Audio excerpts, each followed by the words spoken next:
এক জঙ্গলে ছিল একটা খরগোশ এবং একটা কচ্ছপ। তারপর কি হলো, সেই খরগোশ এবং কচ্ছপের মধ্যে একটা দৌড় প্রতিযোগিতার আয়োজন করা হলো। না, এই গল্পটা সবাই জানে, দরকার নেই গল্পটা বলো, গল্পটা বলবো না। এই গল্প নিয়ে, গল্পটা না বললো, গল্পটা সবাই জানি আমরা, গল্প নিয়ে তো একটু গল্প করা যায়, মানে গল্পটা নিয়ে একটু কথা বলা যায়, বিভিন্ন অ্যাঙ্গেলে কথা বলতে পারি আমরা। আজকে আমরা বলবো আসলে গল্প বলার যে গল্পটা সেইটা।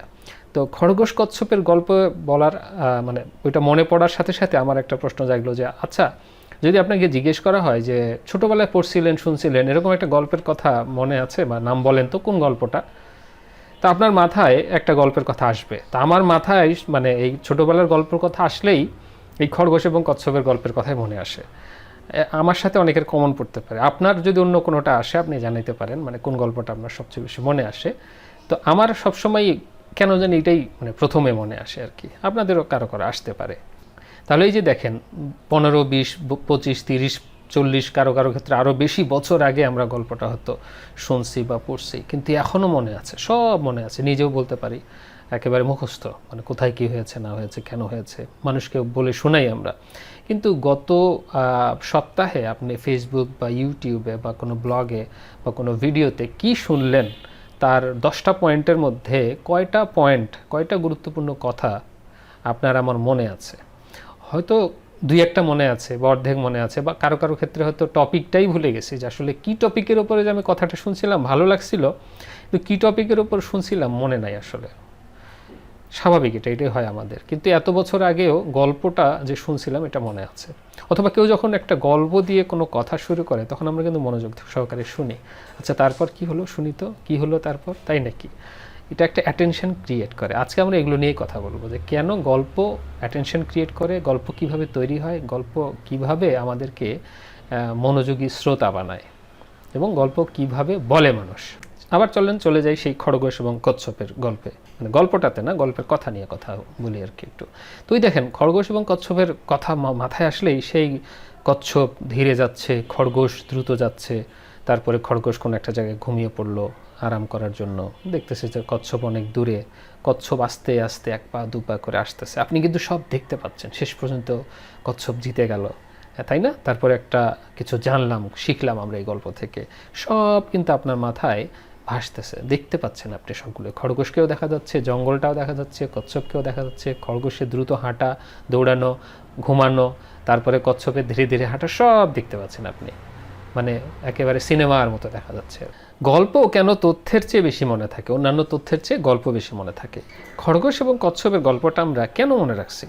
আমরা তো শুধু বলতে পারতাম যে মানে তার শিক্ষাটা বলতে পারতাম যে ধৈর্য ধারণ করলে, হাল ছেড়ে না দিলে, নিয়মিত চেষ্টা বজায় রাখলে আপনি একদিন না একদিন সফল হবেন, এরকম একটা মোরাল লেসন।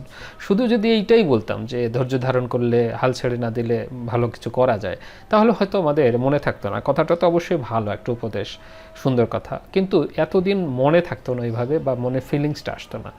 কিন্তু যখন এই খরগোশ একটা ক্যারেক্টার, কচ্ছপ আর একটা ক্যারেক্টার, জঙ্গল একটা সেটিং, তারপরে আপনি দেখতে পাচ্ছেন সেই পরিবেশটা, একটা প্রতিযোগিতা, কিছু একটা হবে, এরপরে কি হবে, তারপরে খরগোশ দৌড় শুরু করলো, ওই যে জোরে জোরে দৌড়াচ্ছে, তারপরে একটু টায়ার্ড হয়ে মনে হলো যে একটু ঘুমিয়ে নেই, খরগোশ, কচ্ছপ তো অনেক দূরে, ঘুমালো। কচ্ছপের যে হাঁটা, ধীর গতি, আস্তে আস্তে 1 পা 2 পা 3 পা 4 পা, কতক্ষণ যে লাগবে পৌঁছাতে তার কোনো ঠিক নাই, তবুও কচ্ছপ হাল না ছেড়ে তার চেষ্টা চালিয়েই যাচ্ছে। এই যে পুরো দৃশ্যটা আপনার মাথায় কিন্তু ভাসতেছে, আপনি কিন্তু দেখতে পাচ্ছেন, আমি কিন্তু দেখতে পাচ্ছি।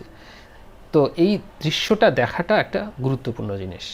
যদি এমনি এমনি বলতাম যে একটা খরগোশ ছিল, দ্রুত দৌড়াতে পারতো, একদিন প্রতিযোগিতায় কচ্ছপকে হারিয়ে সে জিতে গেল, এইটা হলে কিন্তু এত জিনিসটা এইভাবে দেখার মতো হতো না বা এইভাবে মনে থাকতো না। কিন্তু এই ঘটনাটাকে আমরা ধাপে ধাপে ধাপে ধাপে একটার পর আরেকটা যোগ করে, একটা এলিমেন্টের সাথে আরেকটা এলিমেন্ট যোগ করে একটা জার্নি তৈরি করছি। এই পুরো জার্নিটা আমাদের শুরু থেকে শেষ পর্যন্ত ঘটনাবহুল হয়ে গেছে এবং এটাই মাথায় থাকে। তাহলে এখানে আমরা যে শুধু একটা উপদেশ পেলাম এমন না, একটা মোরাল লেসন শিখলাম এমন না, এখানে আমরা একটা ছবি দেখতে পেলাম। তো গল্প শুধু শোনায় না, গল্প দেখায়। এইটাই হলো গল্পের আসল শক্তি। গল্প জিনিসটা আসলে কি, এটা তো খুব কঠিন জিনিস, অনেকে অনেকভাবে বলে গেছেন, সেই বিভিন্ন কবি সাহিত্যিক গল্পটাকে তো অনেকভাবে ডেফিনেশন দিয়ে গেছেন, আমরা ওগুলোতে যাব না। আমরা একটু স্টোরি টেলিংটাকে সহজভাবে দেখি। হ্যাঁ, যে গল্পের মধ্যে কী কী থাকে, চরিত্র থাকে, ক্যারেক্টার, চরিত্র, সেটা মানুষ হোক, খরগোশ, কচ্ছপ, যেটাই হোক না কেন, চরিত্র থাকে। তো চরিত্রটা আমরা দেখতে পাই, মানুষ হলে মানুষ দেখতে পাই, খরগোশ হলে খরগোশ, কচ্ছপ হলে কচ্ছপ, অন্য কিছু হলে অন্য কিছু দেখতে পাই আমরা। সেই চরিত্র থাকে এবং এই চরিত্রগুলো একটা বা একাধিক চরিত্র মূল যারা থাকে তারা কিছু একটা করতে চায়, তার মানে ডিজায়ার থাকে, একটা কিছু করার প্রবণতা থাকে, একটা টার্গেট থাকে, একটা এইম থাকে, তাই না? হয় বড় ব্যবসায়ী হতে চায় চরিত্রটা, এটাও হতে পারে, অথবা মানে কারো প্রেমে পড়ে গেছে, নায়িকার প্রেমে পড়ে গেছে, সে সেই সম্পর্কটাকে সাকসেসফুল করতে চায়, এটা একটা এইম হতে পারে, সেখানে অনেক বাধা বিপত্তি আসে, সেটা পরের হিসাব। কিন্তু প্রথমত হলো চরিত্র থাকে, তার একটা ডিজায়ার বা ইচ্ছা থাকে, এইম থাকে, পারপাস থাকে, টার্গেট থাকে। এখানে যেমন খরগোশ এবং কচ্ছপের পারপাস, দৌড়ে যে তার একটা উদ্দেশ্য তাদের থাকে, দৌড় প্রতিযোগিতাটা হবে, এর পারপাস থাকে একটা। তারপরে এখানে কিছু সমস্যা তৈরি হয়। হ্যাঁ, খালি চরিত্র থাকলে আর পারপাস থাকলে যে সাকসেসফুল হয়ে যাবে এমন না, সমস্যা তৈরি হয়। নায়ক যখন সম্পর্কটাকে সাকসেসফুল করতে চায়, সমস্যা আসে না, ভিলেন আসে, অনেক প্রতিকূল পরিবেশ আসে। 3 ঘন্টার মুভি তো না হলে হবেই না সমস্যা না থাকলে। এই সমস্যাগুলো পার হয়ে তো শেষ পর্যন্ত তাকে সাকসেসের দিকে যেতে হবে, জিততে হবে। এই সমস্যাগুলো হলো আমাদের এই গল্পের বাকি ঘটনা বা ইভেন্ট, যেগুলোকে আমরা বলতে পারি। তো সমস্যা যখন থাকে তাহলে সমস্যা এবং তার সমাধান কেন্দ্রিক অনেকগুলো ঘটনা ঘটবে। একটা সমস্যা আসবে, এটা সমাধান হবে, আরেকটা সমস্যা আসবে, আরেকটা সমাধান হবে। তার মানে অনেকগুলো অ্যাকশান থাকে। অ্যাকশান মানে খালি যে মুভির মারামারি না, ঘটনাগুলো থাকে আর কি। যেমন খরগোশ দৌড়াচ্ছে, এই যে অ্যাকশান একটা, দৌড়ানো। কচ্ছপ ধীরে ধীরে হাঁটতেছে, এটাও আরেকটা অ্যাকশান। 2 রকম অ্যাকশান, কাছাকাছি কিন্তু 2 রকম ফিলিংস। দ্রুত দৌড়ানো একটা অ্যাকশান, হাঁটা আরেকটা অ্যাকশান, আবার আস্তে আস্তে হাঁটা, ধীরে ধীরে হাঁটা। তারপরে খরগোশ একটু রেস্ট নেওয়ার জন্য গাছের নিচে ঘুমিয়ে পড়লো, এই যে ঘুমানো আরেকটা অ্যাকশন। এইভাবে তা কিন্তু কচ্ছপ তার হাঁটা চালিয়ে গেল, এটা আরেকটা অ্যাকশন। সব মিলিয়ে অ্যাকশন থাকবে অনেকগুলো। আমি ছোটো ছোটো এক্সাম্পল দিলাম, এগুলো অনেক ধরনের অ্যাকশন একটার পর একটা ঘটতে থাকবে, এরকম যে ঘটনাবহুল হবে জিনিসটা আর কি। এরপরে হলো শেষ পর্যন্ত এই বিভিন্ন ঘটনার প্রেক্ষিতে একটা রেজাল্ট আসবে। রেজাল্ট কি? এই যে কচ্ছপ, খরগোশ দৌড়ানো, ঘুমানো, রেস্ট নেওয়া, খরগোশের রেস্ট, ঘুমানো, কচ্ছপের একেবারে আস্তে আস্তে এগিয়ে যাওয়া, না থামা, লেগে থাকা। তারপরে কি হলো? কচ্ছপ জিতে গেল। এটা তো তার রেজাল্ট, তাই না? এই গল্পের রেজাল্ট হলো কচ্ছপ জিতে গেল। কেন জিতে গেল আমরা তো বুঝলাম, কিভাবে জিতে গেল আমরা বুঝলাম। এবং এই জিতে যাওয়াটা একটা ঘটনার এই ফলাফল, এই গল্পের একটা ফলাফল। এই যে ঘটনাগুলো ঘটলো এবং জিতে গেল, এখান থেকে আমরা আবার একটা অর্থ খুঁজে পাই, ওই যে মোরাল লেসন। হ্যাঁ, তখন আমরা বলি, একটা সামারি করি এটাকে, যে তাহলে এই ব্যাপারগুলো ঘটলে এই রকম হয়, এই ঘটলে এই রকম হয়, সুতরাং এই করতে হবে, এরকম হলে এরকম হবে। তার ঘটনা এবং রেজাল্টের প্রেক্ষিতে আমরা একটা সামারি করি যে লেগে থাকলে জেতা যাবে, হ্যাঁ, একদম হাল না ছাড়লে কোনো একটা ফলাফল আসবে, এরকম আর কি। তার একটা মিনিং দাঁড় করাই, তার একটা অর্থ দাঁড় করাই, তার একটা রেজাল্টের থেকে একটা উপদেশ হইতে পারে, সেটা মোরাল লেসন, যে নামেই ডাকি না কেন, তার আমরা জীবনের সাথে মিলিয়ে একটা অর্থপূর্ণ কিছু একটা দাঁড় করাই। তাহলে প্রথমে আমাদের কি থাকলো? গল্পের ক্যারেক্টার থাকলো, তার একটা ইচ্ছা, ডিজায়ার, এইম, প্ল্যান, এগুলো থাকলো। তারপর অনেক সমস্যা আসলো তার সামনে, তারপরে সেই সমস্যা মোকাবেলা করতে করতে অনেক অ্যাকশন তৈরি হলো, মানে অনেক কাজকর্ম, ইভেন্ট তৈরি হলো, ঘটনা তৈরি হলো। সেই ঘটনাগুলোর ধারাবাহিকতা একটা ফলাফল আসলো, এবং সেই ফলাফলের প্রেক্ষিতে আমরা একটা ভেবে নিলাম যে জীবনের সাথে মিলিয়ে যে এইরকম করলে এরকম হয়, একটা মোরাল পেলাম, একটা লেসন পেলাম, একটা শিক্ষা পেলাম, লার্নিং হলো আমাদের একটা, তাই না? তাহলে এখানে আমরা খরগোশ কচ্ছপের গল্পের সামারি করি। খরগোশ, কচ্ছপ, এই যে দৌড়, খরগোশের অতিরিক্ত আত্মবিশ্বাস, কচ্ছপের লেগে থাকা, শেষ পর্যন্ত কচ্ছপের জয়। তাহলে লেগে থাকলে বিজয় আসে, এটাই আমাদের লার্নিং। সংক্ষেপে গল্প শেষ। যাই হোক, আমরা শুধু খরগোশ এবং কচ্ছপের গল্প নিয়েই তো আর সারাদিন পড়ে নাই, আমরা অনেক ধরনের গল্প বলি, এবং গল্প যে রাজা রানী খরগোশ কচ্ছপের হইতে হবে তাই না। আমাদের জীবনের ছোট ছোট ঘটনাগুলো গল্পের মতো। কারোর সাথে রাস্তায় দেখা হলো, শুরু হলো একটা গল্প, হ্যাঁ ভাই কেমন আছেন, অনেকদিন পরে আপনাকে দেখা হলো, এই যে শুরু হলো, আপনি গ্রিটিংস করলেন, তারপরে তার খোঁজ খবর নিলেন, সে কিছু বললো, আপনি কিছু বললেন, তারপর বললেন ঠিক আছে ভাই তাহলে দেখা হবে, আইসেন, এই যে ফোন নাম্বার নেন, বাসায় আসেন বা দেখা হবে বা যোগাযোগ রাখেন, ঠিক আছে ভালো থাকেন, আবার দেখা হবে আপনার সাথে, শেষ, ফিনিশিং হলো। এটাও একটা গল্প তৈরি হলো, একটা ছোট্ট একটা ঘটনা, একটা ছোট্ট ইভেন্ট বা ছোট্ট একটা স্টোরি তৈরি হলো, যে আজকে অমুকের সাথে আমার দেখা হলো, তারপরে অনেক দিন দেখা নাই, তার খোঁজ নিলাম, সে তো এখন এই করে সেই করে, তারপরে তার ফোন নাম্বার নেওয়া হলেই হলো, তারপরে তাকে আমি এইভাবে বিদায় দিলাম এবং বাসায় আসতে বললাম। ঘটনা তো একটা গল্পের মধ্যে। গল্প মানে যে খরগোশ কচ্ছপ থাকতে হবে, রাজা রানী থাকতে হবে, এমন না। তাহলে আমরা গল্প শুধু খরগোশ কচ্ছপ না, আমাদের জীবনের ঘটনা, রাজা রানী, রাজপ্রাসাদ, রাজ্য, যুদ্ধ, তারপরে অনেক সময় আমরা জিন ভূতের গল্প ইত্যাদি ইত্যাদি অনেক ধরনের গল্প আমরা বলি এবং শুনি। জয়ের গল্প, পরাজয়ের গল্প, বিশ্বাসঘাতকতার গল্প, ইতিহাস থেকে নেওয়া গল্প, বানানো গল্প, জীবন থেকে নেওয়া গল্প, কোনো বিশেষ পরাজয়ের গল্প, বীরের গল্প, গল্পের শেষ নাই। অনেক ধরনের গল্প আমরা বলি জীবনে।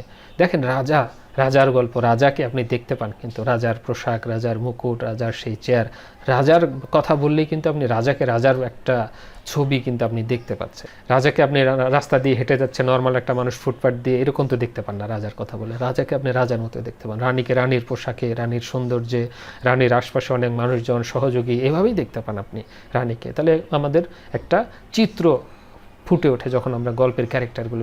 বীরকে আপনি সেই তরবারি, ঘোড়া, অনেক স্বাস্থ্য ভালো একজন সুঠামদেহী, খুব সাহসী, এরকম আমরা দেখতে পাই সবসময় একজন বীরকে। যখনই কারো পরাজয়ের কথা বলি, রবার্ট ব্রুস পরাজিত হলেন, গুহায় গেলেন, একটা মাকড়সাকে দেখতে পেলেন, পরাজিত। যখনই বলি পরাজিত, তখনই রাজা ঠিকই, সে রবার্ট ব্রুস, কিন্তু পরাজিত রাজা। তো পরাজিত রাজা দেখা মানেই ঠিকই রাজার পোশাক আছে, কিন্তু তাকে টায়ার্ড, হোপলেস, আশা নাই, ভরসা নাই, মন খারাপ, এরকম অবস্থায় দেখতে পাই, তাই না? আমরা চাইলে বলতে পারি যে ক্ষমতা চিরস্থায়ী নয়, কিন্তু যখন এটা এইভাবে বলি, হ্যাঁ কথাটা ভালো, কিন্তু এটা খুব একটা ইম্প্যাক্ট ফেলে না। যখন আমরা একটা বলে, এক ছিল রাজা, তার ছিল বিশাল ক্ষমতা, বিশাল রাজ্য, সবাই তার কথা শুনতো, তারপর কি হলো, এই ঘটনা ঘটলো, এই যে তারপর কি হলো, এই ঘটনাটা বলার পরে শেষ পর্যন্ত সে তার ক্ষমতা হারিয়ে ফেললো, রাজ্য হারিয়ে ফেললো, এরকম কিছু একটা আসবে। তখন আমরা এই গল্পটাকে আমরা মনে করার চেষ্টা করি, মনে রাখার চেষ্টা করি, এবং আমাদের কাছে মনে হয় লজিক্যালি, ও আচ্ছা এইরকম ঘটনা হলে এইরকম হয় সাধারণত। ওই যে শেষ পর্যন্ত আমরা একটা অর্থ, মোরাল লেসন বা লার্নিংয়ে চলে যাই যে আমাদের জীবনে এরকম ঘটনা ঘটতে পারে। তো যখন আমরা গল্পটা, মানে আমরা যখন উপদেশটা দেই, শুধু আপনি বাক্যটা শুনতে পান, হ্যাঁ ক্ষমতা চিরস্থায়ী নয়, একটা ফিলিংস তৈরি করে, আপনার একটা থিঙ্কিং তৈরি করে একটা। কিন্তু যখন বলা হয় যে রাজা, তার ক্ষমতা, রাজ্য, বিশাল পাওয়ার, সবাই তার কথা শুনতো, তখন আপনি রাজাকে দেখতে পাচ্ছেন, তার রাজ্যকে দেখতে পাচ্ছেন, তার আশপাশের মানুষকে দেখতে পাচ্ছেন, মানে দেখা যাচ্ছে সব কিছু। এই দেখা জিনিসটার, শুধু থিঙ্কিংয়ের মধ্যে, ফিলিংসে আসা জিনিসটার মধ্যে বিশাল পার্থক্য। যখন আমরা কিছু দেখতে পাই, ব্রেন যখন একটা কিছু দেখতে পায়, সেটা অনেক মনে রাখতে পারে মানুষ। সেই রবার্ট ব্রুস, তার গল্পটাতে ফিরে আসে আবার। আমরা পড়ছিলাম যে অনেকবার যুদ্ধে পরাজিত হয় রবার্ট ব্রুস। তো একবার পরাজিত হয়ে এরকম সে পালিয়ে গেল, একটা গুহায় আশ্রয় নিল। তো গুহায় আশ্রয় নিল, তার মন খারাপ, হতাশ, ইত্যাদি ইত্যাদি, আর মনে হয় জীবনে তার জেতা হবে না বা সে জয়লাভ করতে পারবে না। তখন এই গুহায় সে খেয়াল করলো যে একটা মাকড়সা জাল বোনার চেষ্টা করতেছে, কিন্তু চেষ্টা করতে গিয়ে সে বারবার ব্যর্থ হচ্ছে। তার মানে জালটা একটু বনে আবার পড়ে যায়, সে বুনতে পারে না, আবার ওঠে একটু একটু করে, মানে আবার পড়ে যায়, আবার ওঠে আবার পড়ে যায়। এবারে এভাবে অনেকবার চেষ্টা করার পরে দেখলো যে মাকড়সাটা ঠিকই তার স্পাইডার নেট, যেটা জাল, মাকড়সার জাল, সেটা সে বুনতে পারলো, সাকসেসফুল হলো। তো রবার্ট ব্রুস এটা দেখে অবাক হলো, একটা মাকড়সা, সামান্য মাকড়সা, আমি তো রাজা, সে একটা মাকড়সা যদি এইভাবে চেষ্টা করে বারবার ব্যর্থ হয়েও সে হাল না ছেড়ে দিয়ে এভাবে উঠে দাঁড়িয়ে একটু একটু করে তার ছোট্ট ক্ষমতা দিয়ে একটা নেট, স্পাইডার নেট বা সেই জালটা তৈরি করতে পারে, তাহলে আমি কেন আবার চেষ্টা করতে পারবো না? আমি তো রাজা, আমার তো অনেক কিছু আছে। তারপরে মানে রবার্ট ব্রুস আবার চেষ্টা করলো এবং আবার জয়ী হলো। যাই হোক, এই গল্পটা যদি এইভাবে গল্পের আকারে না বলে, সেই গুহা আপনি দেখতে পাচ্ছেন, সেই মাকড়সা, এই যে আবার পড়ে গেল মাকড়সা, জালটা আপনি দেখতে পাচ্ছেন, রবার্ট ব্রুসকে দেখতে পাচ্ছেন, ক্লান্ত রাজা, হতাশ রাজা, খুব টায়ার্ড, মানে তার আর কিছু হবে না, সে হালেই ছেড়ে দিবে। তারপর মাকড়সাকে দেখলো, এই যে মনে মনে আর একটু ভাবলে, একটু ফিলিংস আসলো, মোটিভেটেড হলো, তারপরে সে আবার মনে হলো আবার চেষ্টা করবে সে, তারপরে সে চেষ্টা করলো এবং জয়ী হলো। দেখতে পাচ্ছি আমরা সিনারিটা, পিকচারটা, ইমেজটা মনের ছবিতে দেখতে পাচ্ছি। এখন আমরা যদি শুধু বলতাম নেভার গিভ আপ, মানে কখনোই হাল ছেড়ে দিও না, তাহলে কিন্তু হলো না। কিন্তু রবার্ট ব্রুসের সে গল্পটা যদি বলতে পারি এবং শেষে বলি যে তাই আমাদের হাল ছেড়ে দেওয়া ঠিক না, বারবার চেষ্টা করতে হবে, ব্যর্থ হলেও চেষ্টা করতে হবে। ব্যর্থতা ফাইনাল কথা না, ব্যর্থতা একটা জাস্ট ঘটনা, এই ঘটনাই শেষ ঘটনা না। তাহলে কিন্তু আমরা কানেক্ট করতে পারবো আমাদের জীবনের সাথে আমাদের এই গল্পটাকে। যদি বলি হাল ছেড়ো না, কথাটা তো ভালো, কোনো সমস্যা নেই, ভালো কথা, কিন্তু যখন এই যে রাজা, গল্প, মাকড়সা সব আসবে, তখন কিন্তু এটা মনে থাকবে আমাদের। এই জায়গাটাই হলো স্টোরি টেলিং বা গল্প বলার একটা শক্তি, গল্পের সাথে জীবনকে কানেক্ট করা। যদি শুধু বলি লোকটা ভয় পেয়েছিল, তাহলে আপনি একটা ধারণা হলো আপনার। কিন্তু যদি বলি রাত অনেক গভীর, দরজায় দুইবার টাক টাক শব্দ হলো, সবাই ঘরে চুপচাপ, কোনো আওয়াজ করলো না, এত রাতে কে এখানে, তারপর আস্তে আস্তে দরজার দিকে এগিয়ে গেল, একটু তাকানোর চেষ্টা করলো দরজার ফাঁক দিয়ে যে কে আসছে, কিন্তু কাউকে দেখা গেল না। তারপর আবার ফিরে আসলো, আবার কিছুক্ষণ পর টাক টাক শব্দ, তারপর ঘরের সবাই চুপচাপ, আতঙ্কিত, ভয় পেল একটু যে কি ব্যাপার। এই যে মানে তারপর কি হলো, আপনারা কিন্তু একটা ইচ্ছা হচ্ছে যে আচ্ছা কি হলো, তারপর কি হবে আমিও জানি না, এমনি বললাম আর কি।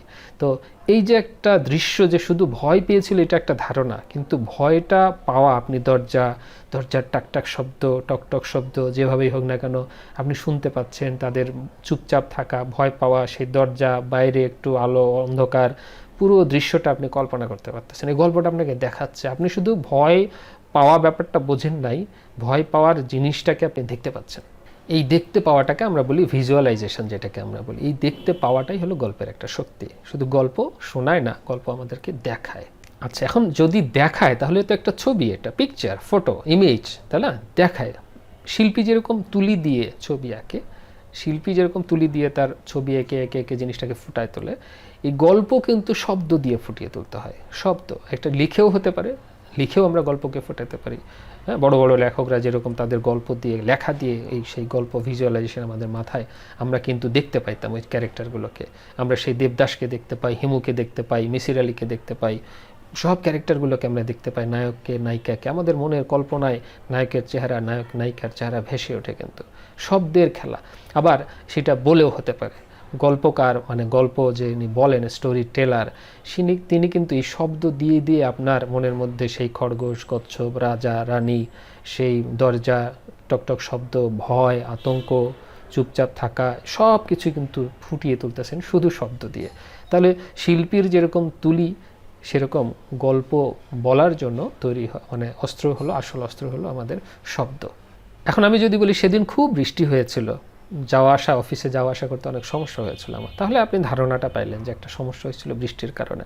কিন্তু যদি বলা হয় সেদিন রাস্তায় মানে বৃষ্টির কারণে রাস্তায় পানি জমে গিয়েছিল, আমি তো ছাতা নিয়ে গেছিলাম, ছাতাটা মেললাম এবং ছাতার উপরে সেই বৃষ্টির টুপটুপ শব্দ, ছোট ছোট বাচ্চারা জুতা টুতা হাতে নিয়ে পানির মধ্য দিয়ে হাঁটছে, কেউ কেউ দৌড়ে কোনো পাশের দোকান টোকানে গিয়ে আশ্রয় নিচ্ছে।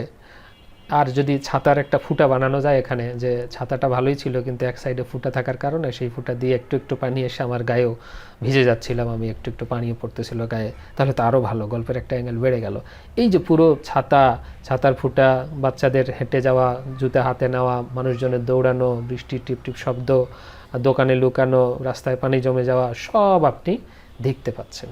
এখন কি হলো, আপনি শুধু জানলেন না যে বৃষ্টি হয়েছিল, যাওয়া আসার সমস্যা হয়েছিল, এখন আপনি দেখলেন জিনিসটা, এবং এমন অবস্থা যেন আপনিও যেন ওখানেই ছিলেন। এই যে আপনিও বৃষ্টি দেখতে পাচ্ছেন, বাচ্চাদের দেখতে পাচ্ছেন, লোকজনের দৌড়াদৌড়ি দেখতে পাচ্ছেন, রাস্তার পানিটা দেখতে পাচ্ছেন, আপনি ওখানেই আছেন, আপনিও ওখানে দর্শক মানে সামনেই ছিলেন আর কি, কাছাকাছি কোথাও ছিলেন, পুরো দৃশ্যটা আপনি দেখতে পাচ্ছেন। এই জন্য ইংলিশে আমরা অনেক সময় পড়তাম না, শুনতাম না, বলতাম না একটা সেন্টেন্স যে এক্সাম্পলস আর বেটার দেন প্রিসেপ্টস, মানে খালি খালি উপদেশ না দিয়ে এক্সাম্পল দেওয়া ভালো, উদাহরণ দিয়ে বোঝাইলে ভালো বোঝা যায় আর কি। দেখবেন যে ভালো শিক্ষক, ভালো বক্তা বা ভালো কন্টেন্ট ক্রিয়েটার, তারা কিন্তু উদাহরণ দিয়ে দিয়ে বোঝায়। উদাহরণ দিলে জিনিসটা কঠিন জিনিসও সহজভাবে বোঝা যায় আর কি। তাহলে শুধু না বলে যে এই যে হাল ছেড়ে দেওয়া যাবে না, তখন একটা ছোট গল্প যদি সাথে দেওয়া যায় তাহলে কিন্তু জিনিসটা আরও ক্লিয়ার হয়। সেটা ক্লাসরুম টিচিংয়েই হোক, তার কারো বক্তব্যেই হোক, এরকম যে কোনো কাজেই হতে পারে, সেটা লেখায়ও হতে পারে।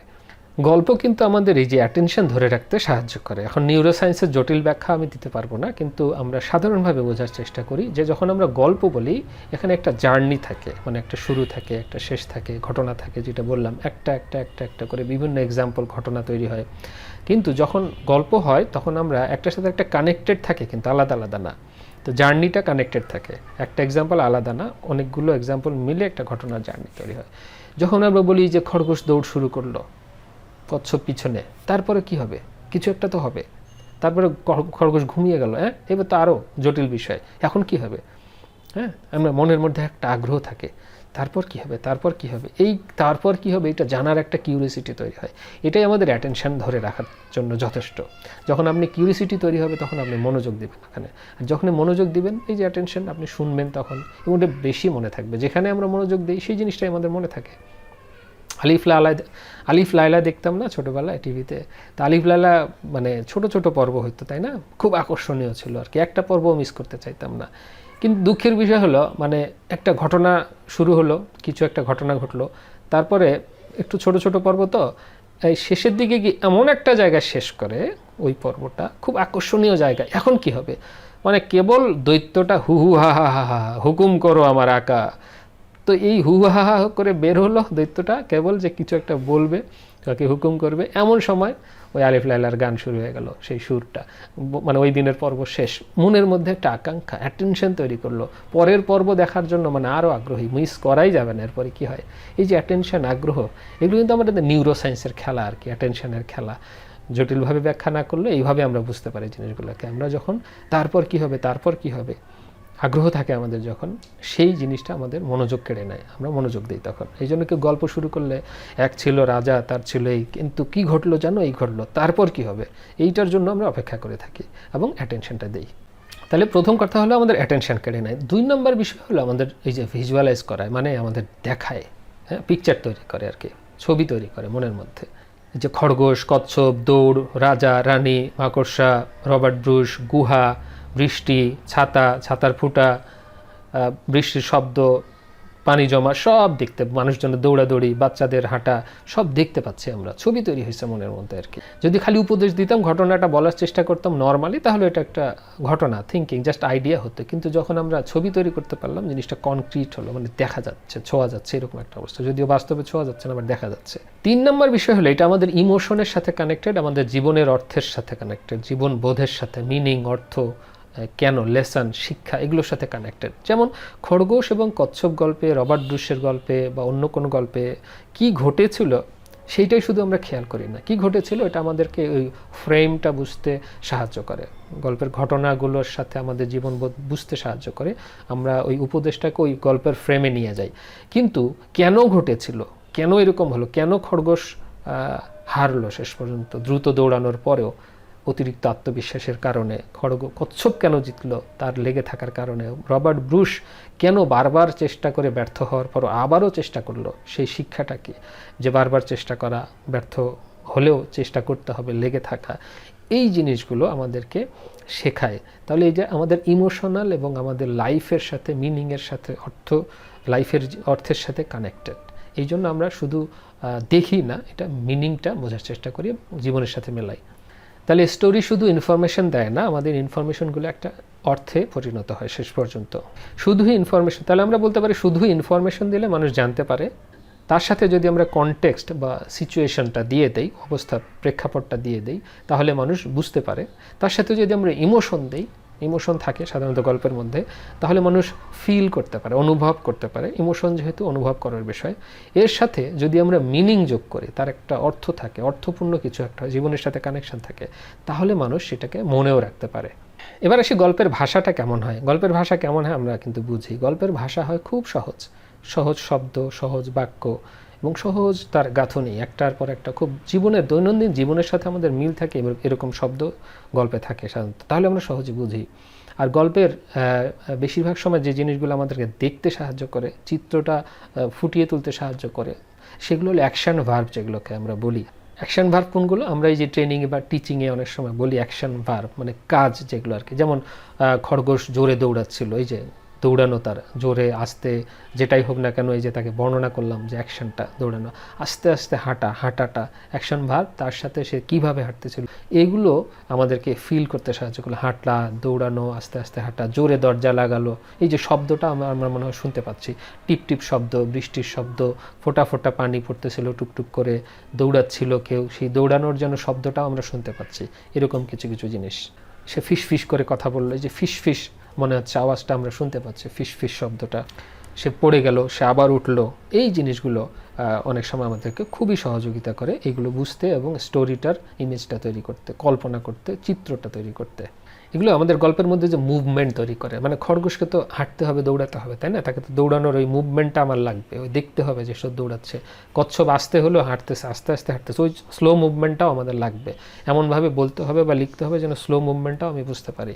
কারো মন খারাপ, হ্যাঁ, সে মন খারাপ বললে একটা ফিলিংস বুঝলাম, কিন্তু সে হঠাৎ করে চুপচাপ বসে পড়লো, কোনো কথা বলতেছে না, গালে হাত দিয়ে বসে রইল, এই যে তার চিত্রটা দেখতে পাচ্ছি, সে মন খারাপ, তার এটাই বললেই যথেষ্ট ছিল, কিন্তু আমি চিত্রটা দেখালাম তার অ্যাকশন ভার্বগুলো দিয়ে। এই যে বসে পড়া, চুপ থাকা, এগুলো হলো অ্যাকশন।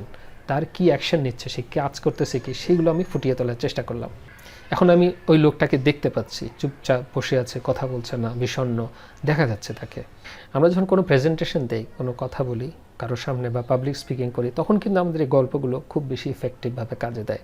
কোনো একটা প্রেজেন্টেশন আমি যদি বলি, আমি আজকে আপনাদের 5টা বিষয় কমিউনিকেশন স্কিল বাড়ানোর 5টা টিপস নিয়ে আলোচনা করব, এইরকম না বলে আপনি যদি একটা ঘটনা দিয়ে শুরু করেন যে গত সপ্তাহে আমাদের অফিসের একটা মিটিং হলো, মিটিংয়ে আমাদের ম্যানেজার এমন একটা কথা বললেন আমাদের, সেটা আমাদের পুরো মিটিংয়ের মোড় ঘুরিয়ে দিল। এই যে আপনার আগ্রহ এখন কি সেই কথাটা, আমিও জানি না কি কথা, এমনি বললাম আর কি, হতে পারে এরকম কিছু একটা, কি সেই কথাটা, তখন আপনি কিন্তু অ্যাটেনশন দেবেন, তখন তার কথা শুনতে চাইবেন। ঘটনাটার প্রেক্ষিতে ওই কথাটা বলার পরে এখন আপনি আপনার এই সেই 5টা 7টা টিপসের মধ্যে ওইটাকে নিয়ে আসবেন, তখন এটা একটা প্যাকেজটা সুন্দর তৈরি হবে, মানুষ কথা শুনতে চাইবে আপনার। টিচিংয়েও একই বিষয়, টিচিংয়ে তো খুবই গুরুত্বপূর্ণ, এক্সাম্পল দেওয়া, একটু গল্প কানেক্ট করা খুব খুব খুব গুরুত্বপূর্ণ বিষয়। টিচিংয়ে যদি এক্সাম্পল, গল্প, এগুলো আপনার পড়ার বিষয়ের সাথে কানেক্ট করা যায়, এবং গল্পের মতো, গল্প বলা মানে সেখানে ওই যে রাজা রানীর গল্পই পড়তে হবে, সব কিছু বিষয়ের সাথে তো রাজা রানী মিলবে না। তো গল্প মানে শুধু গল্প না, গল্পের মতো স্ট্রাকচারে ব্যাখ্যা করা, ওই যে একটা ডিজায়ার, প্রবলেম, অ্যাকশন, এগুলো থাকবে, রেজাল্ট থাকবে। একটা জিনিসকে আপনি শুরু, তার ডিটেলস, তারপর শেষ, শুরু থেকে শেষ পর্যন্ত একটু যদি স্টেপ বাই স্টেপ সাজাতে পারেন সঠিকভাবে এবং ওইভাবে ব্যাখ্যা করতে পারেন, এটাই গল্পের মতো শোনাবে, এটাই আপনার গল্প। মানে গল্প মানে শুধু রাজা রানী আর ওই জীবজন্তুর গল্প হইতে হবে এমন কোনো কথা নাই। গল্প মানে গল্প হতে পারে, গল্পের মতো করে উপস্থাপনাটাও গল্প বলার একটা অংশ। আমাদের ব্যবসা বাণিজ্য, মার্কেটিং ইত্যাদিতে আমরা দেখি অনেকে খুব সুন্দরভাবে গল্প বলে বিষয়টাকে উপস্থাপন করে। এখন কেউ যদি বলে আমাদের সফটওয়্যার 30% এফিসিয়েন্সি ইমপ্রুভ করবে আপনাদের অফিসের কাজের, এইটা বললে মানে হ্যাঁ 30% একটা কনসেপ্ট আসলো, কিন্তু কেউ যদি এইভাবে ব্যাখ্যা করে যে আমাদের এই সিস্টেমটা, এই সফটওয়্যারটা যদি ইউজ করেন, এর আগে এই সফটওয়্যারটি ইউজ করার আগে অমুক কোম্পানিতে প্রত্যেক রবিবার ওই 2জন এমপ্লয়িকে সকাল থেকে বিকেল পর্যন্ত শুধু এই রিপোর্টিংয়ের কাজেই ব্যয় করতে হতো, সেই জায়গায় প্রতি রবিবারের পুরো দিনটা নষ্ট না করে এই সফটওয়্যারের কারণে এখন মাত্র 20 মিনিটে রিপোর্টটা তৈরি করা যায়, সময়টা কত বাঁচলো। এখন বুঝতে পারবে যে এফিসিয়েন্সি, কত সময় লাগতেছে, এগুলো সবগুলো ব্যাপারটা কীরকম এবং কী জিনিস এবং কত সময় বাঁচতে পারে, পুরো চিত্রটা কিন্তু আমাদের আসলো যে আরে পুরো দিন একটা সপ্তাহে নষ্ট হচ্ছে, সেই জায়গায় 20 মিনিটে হয়ে যাচ্ছে, বোঝা যাচ্ছে ক্যালকুলেশন কীরকম এফিসিয়েন্সি হতে পারে সেটা। এই 30% হিসাব করার চেয়ে এই যে তাকে দেখিয়ে দিলেন রবিবার একটা দিন বেঁচে যাচ্ছে, এটা একেবারে, এটাও একটা গল্পের মতো জিনিস। তাহলে এখন ওই বলে না যে ট্রান্সফরমেশন, হ্যাঁ কী ঘটনা ঘটলো সেইটা বলতে হবে, খালি ফিচার উল্লেখ করলে হবে না, শেষ পর্যন্ত বেনিফিটটা কী হলো, লাভটা কী হলো কাস্টমারের, সেইটা উল্লেখ করলে সেই গল্পটা কাস্টমার বুঝতে পারবে সহজে। এখন আসি আমাদের এআই, এখানে কানেক্ট করি। এআই এর যুগে তো সব ইনফরমেশন সহজ, এখন প্রচুর পরিমাণে ইনফরমেশন তৈরি হচ্ছে, বরং ইনফরমেশন এখন মানে বেশি হচ্ছে, অনেক ওভারলোডেড। এত ইনফরমেশন কোনটা নেব, কোনটা রাখবো না, কোনটাকে বাদ দেবো, কোনটাকে কাস্টমাইজ করবো, এগুলা বোঝাই মুশকিল। তাহলে আমাদের ইনফরমেশনের তো অভাব নাই, যেটার আমাদের আগে অভাব ছিল, ইনফরমেশনই একটা বড় জিনিস ছিল, কিন্তু এখন ইনফরমেশন অ্যাভেলেবল। তাহলে এখন আমাদের কাজটা কি, এই গল্প বলাকে আমরা কিভাবে কানেক্ট করতে পারি এখানে? তাহলে মানুষের ভ্যালু হলো ইনফরমেশনের মধ্যে মিনিং তৈরি করতে হবে, ওই যে শেষ পর্যন্ত জীবনের সাথে অর্থপূর্ণ কানেকশন তৈরি করতে হবে। এই যে ইনফরমেশনের ভ্যালু তৈরি করতে হবে, ইনফরমেশনকে লাইফের সাথে কানেক্ট করতে হবে, একটা কনসেপ্টকে এক্সাম্পল দিয়ে বোঝাইতে হবে এবং একটা অ্যাবস্ট্রাক্ট আইডিয়াকেও গল্পের মতো পরিণত করতে হবে। তাহলে আমাদের ইনফরমেশনগুলোকে আমরা লাইফের সাথে কানেক্টেড করে হিউম্যান স্কিল দিয়ে সেটাকে প্রেজেন্ট করতে পারবো, কানেকশনটাকে ব্যাখ্যা করতে পারবো। ইনফরমেশন বা ডেটা বা ফ্যাক্টস আর গল্প, এগুলো কারো সাংঘর্ষিক মানে শত্রু না। ইনফরমেশন আর গল্প শত্রু না, ইনফরমেশনের দরকার, ডেটা দরকার, ফ্যাক্টস দরকার, আবার আমাদের এক্সাম্পল দরকার, গল্প দরকার, একটা আরেকটাকে সহযোগিতা করে। গল্প তো শুধু গল্প হবে না, ইনফরমেশনগুলোকেই তো গল্পের আকারে প্রকাশ করতেছে আমরা, ইনফরমেশন তো লাগবেই, আমাদের ডেটা তো লাগবেই, কিন্তু সেগুলোকে আমরা কিভাবে এক্সাম্পলে আনতে পারি, গল্পে আনতে পারি, সেই চেষ্টা আমাদেরকে করতে হবে, তাহলে আমাদের জিনিসগুলোকে জীবন্ত মনে হবে। তাই আপনি কাউকে যদি কিছু বোঝাতে চান তাহলে এক্সপ্লেইন করতে পারেন, আর কেউ একটু সহজে বুঝুক এটা যদি চান, একটু মনে রাখতে পারে যাতে সুবিধা হয়, তাহলে আপনি এক্সাম্পল দিতে পারেন। আর যদি মনে করেন এটা বহুদিন মনে রাখুক সে, তাহলে আপনি একটা গল্প বলতে পারেন। কারণ মানুষ তথ্য ভুলে যায়, কিন্তু একটা ভালো গল্প মানুষকে কখনোই ছেড়ে যায় না, মানুষের সাথেই থাকে এটা। ধন্যবাদ, ভালো থাকবেন সবাই।